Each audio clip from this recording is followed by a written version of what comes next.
yaitu pengertian tindak pidana lingkungan.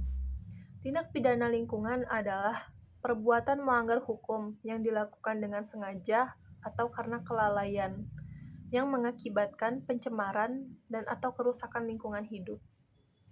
Dasar hukum utama dari tindak pidana lingkungan ini yaitu Undang-Undang Nomor 32 Tahun 2009 tentang Perlindungan dan Pengelolaan Lingkungan Hidup atau yang disebut dengan UU PPLH. Selanjutnya ada karakteristik khusus, terbagi menjadi 4. Yang pertama itu dapat dilakukan oleh orang perseorangan atau korporasi. Yang kedua menimbulkan dampak luas dan jangka panjang. Yang ketiga memerlukan pembuktian ilmiah dan teknis. Yang keempat menggunakan prinsip strict liability atau tanggung jawab mutlak.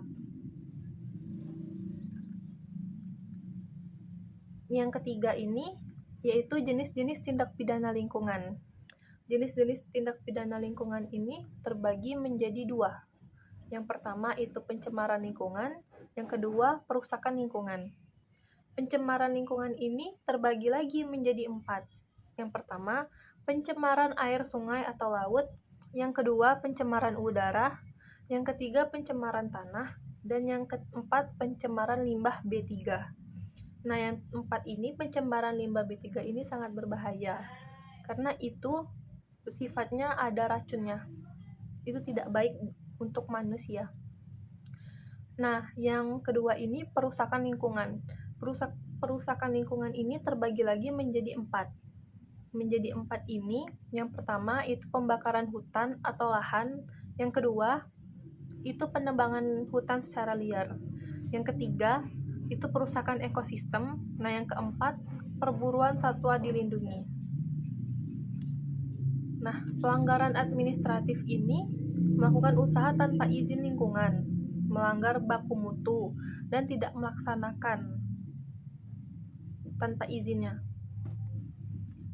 Next, paper selanjutnya yaitu tentang unsur-unsur tindak pidana lingkungan. Nah, unsur-unsur tindak pidana lingkungan ini terbagi menjadi 3. Yang pertama, itu unsur objektif.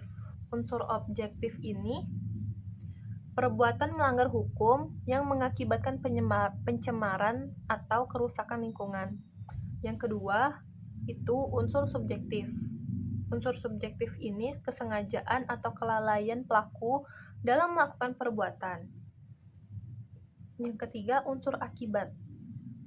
Unsur akibat ini timbulnya dampak negatif terhadap lingkungan hidup.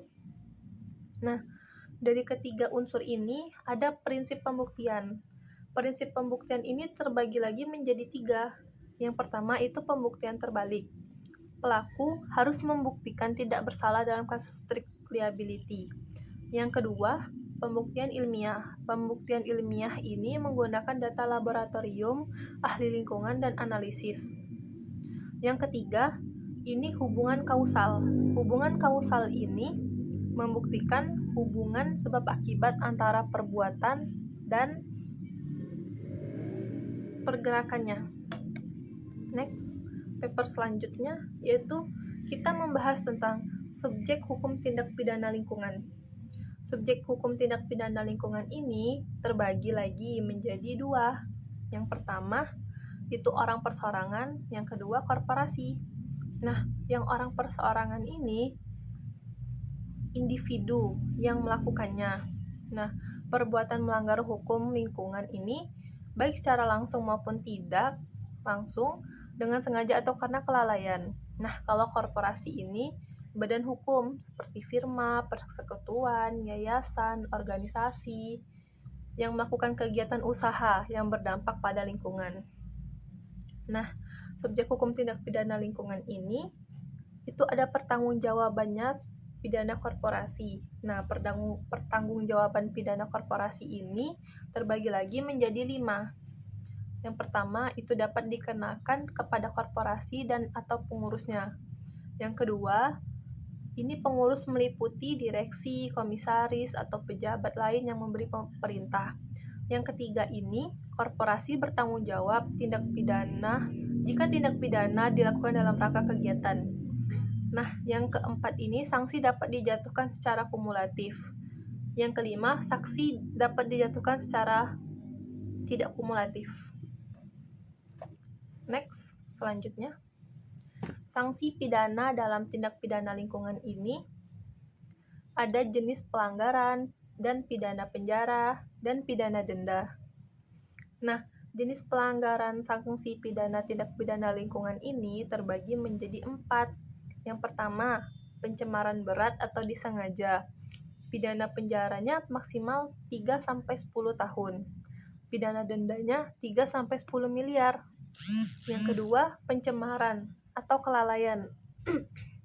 Ini pidana penjaranya 1-3 tahun. Kalau pidana dendanya 1-3 miliar. Yang ketiga ini tanpa izin lingkungan. Nah, tanpa izin lingkungan ini pidana penjaranya 1-3 tahun dan pidana dendanya 1-3 miliar. Yang terakhir, dumping tanpa izin.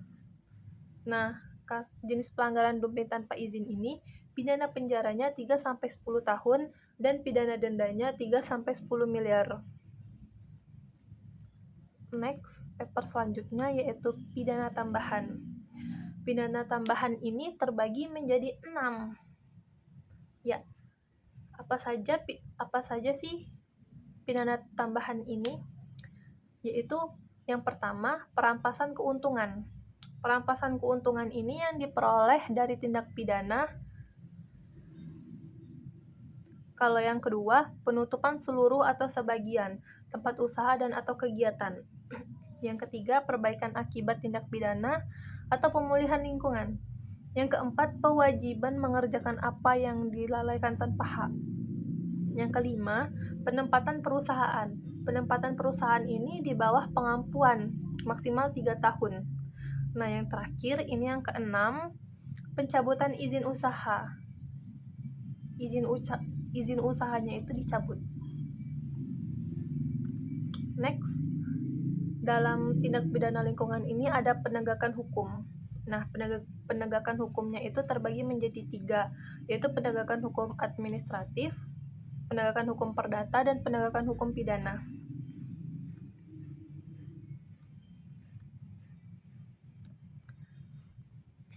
Baiklah, mungkin terakhir saya akan menambahkan tentang ada contoh beberapa kasus tentang tindak pidana lingkungan ini. Yang pertama itu kasus pencemaran Sungai Citarum. Yang kedua, kasus kebakaran hutan di Riau. Dan yang ketiga, kasus pertambangan ilegal. Nah, dari kasus tersebut, saya menjelaskan lagi tentang rekomendasi. Nah, rekomendasi ini ada 4. 1. Meningkatkan kapasitas penegak hukum dan penanganan TPL. Dan yang kedua, memperkuat peran serta masyarakat dalam pengawasan. Dan yang ketiga, meningkatkan efektivitas sanksi dengan fokus pada pemulihan. Dan yang keempat, mengembangkan sistem monitoring lingkungan yang terintegrasi.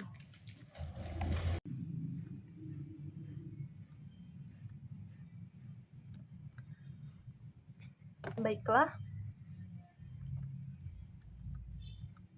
saya akan membaca kesimpulan dari materi saya tadi. Kesimpulannya adalah tindak pidana lingkungan merupakan kejahatan serius yang mengancam keberlanjutan ekosistem. Penegakan hukum menggunakan pendekatan integral, administratif, perdata, dan pidana. Sanksi pidana bersifat kumulatif dan diperberat untuk korporasi. Yang terakhir, pemulihan lingkungan harus menjadi prioritas utama. Sekian video dari saya. Apabila saya ada salah kata, saya mohon maaf. Wabillahi taufiq wal hidayah. Wassalamualaikum warahmatullahi wabarakatuh.